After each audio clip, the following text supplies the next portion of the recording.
Hi, my name is Bruce Herman. I'm a painter. It's an honor to be part of this exhibition and to address the theme of survivors in a time where there's great conflict in our world, unprecedented division in our own country, and oppression by invading forces in the country of Ukraine, the pandemic. This is a time of struggle, and it's not a foreign thing to me. My work has been deeply enmeshed in addressing conflict for, almost a half a century now. I started in a serious way when I was 18. I'm now 69. So yeah, actually more than a half a century. My sense of calling as a painter has been deeply influenced by my reading in philosophy and theology, notably the work of the Jewish thinker Martin Buber, his book, The Eclipse of God, and his seminal work, I and Thou, Tales of the Hasidim, Tales of the Baal Shem Tov. A lot of his work, his biblical scholarship on the book of Job, for example, has had a huge impact on me. Also, I read broadly Catholic theologian Hans Urs von Balthasar, and a number of different kinds of philosophical texts, including Eastern texts, some of the staples of Western philosophy as well. Also deeply influenced by the work of T.S. Eliot. In fact, I embarked on a 4-year project addressing his masterpiece, Four Quartets.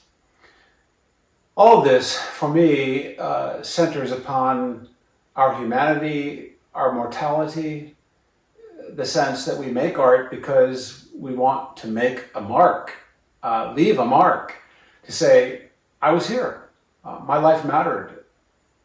Life matters, human thought, human existence, fraught as it is, fragile as it is, matters. And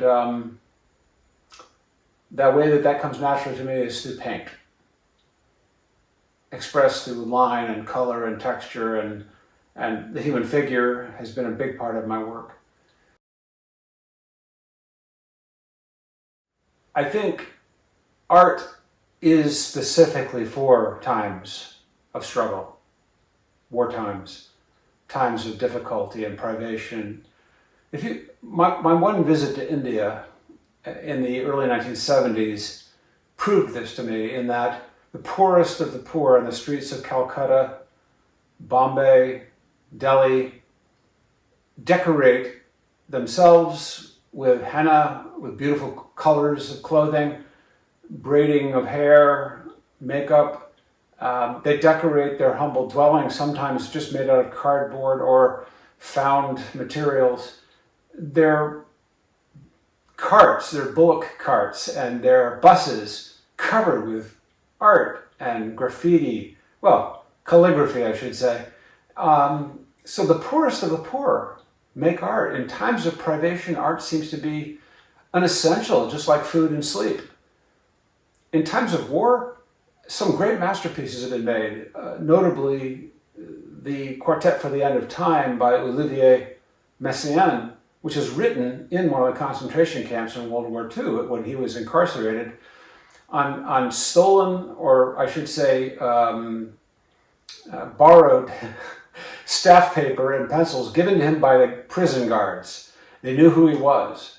And it was played for the very first time by inmates in that same concentration camp on, again, instruments that were smuggled in by the guards who believed in what Messiaen was doing.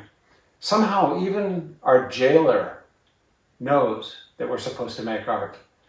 So I guess I would just say it goes right to the heart of what it means to be human in the midst of times of war and conflict and disease, plague, pandemic. Making art is what makes us human.